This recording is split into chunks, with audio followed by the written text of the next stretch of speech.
আসসালামু আলাইকুম সম্মানিত ভিউয়ার্স, কেমন আছেন? আমি মোহাম্মদ জাকারিয়া, চিকিৎসক, মোটিভেশন স্পিকার। আপনাদের মাঝে স্বাস্থ্য বিষয়ে আলোচনা নিয়ে আসলাম। বন্ধুরা, বিভিন্ন সময় বিভিন্ন ধরনের আলোচনা নিয়ে আসি। আজকেও স্বাস্থ্য বিষয়ে আলোচনা। বন্ধুরা অনেকে কমেন্ট বক্সে কমেন্ট করেছে ইদানিং ছোট বাচ্চাদের মোবাইল খুব বেশি দিচ্ছে বাবা মারা। তো বন্ধুরা, ছোট বাচ্চাদের মোবাইল দিলে কি ধরনের ক্ষতি হতে পারে, তো এই ভিডিওটা প্রথম থেকে শুরু করে শেষ পর্যন্ত না টেনে অবশ্যই শুনবো।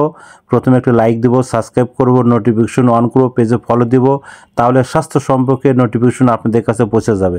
তাহলে বন্ধুরা মনোযোগ দিয়ে শুনুন। প্রথমে আপনি যে কাজটা করবেন, ভুলেও মোবাইল ছোট বাচ্চাদের কাছে দিবেন না। ছোট বাচ্চাদের কাছে যদি আপনারা মোবাইল দেন, মোবাইলে কিন্তু প্রচুর পরিমাণ রেডিয়েশন থাকে, প্রচুর পরিমাণ কিন্তু আলো থাকে, প্রচুর পরিমাণ কিন্তু স্পিকারের সাউন্ড থাকে। সেই ক্ষেত্রে কিন্তু যদি চোখের পড়ে যায়, চোখটা কিন্তু ক্ষতি হয়ে যাবে। যদি মাথার উপর পড়ে, সেই ক্ষেত্রে কিন্তু মাথা ফেটে যাওয়ার সম্ভাবনা আছে।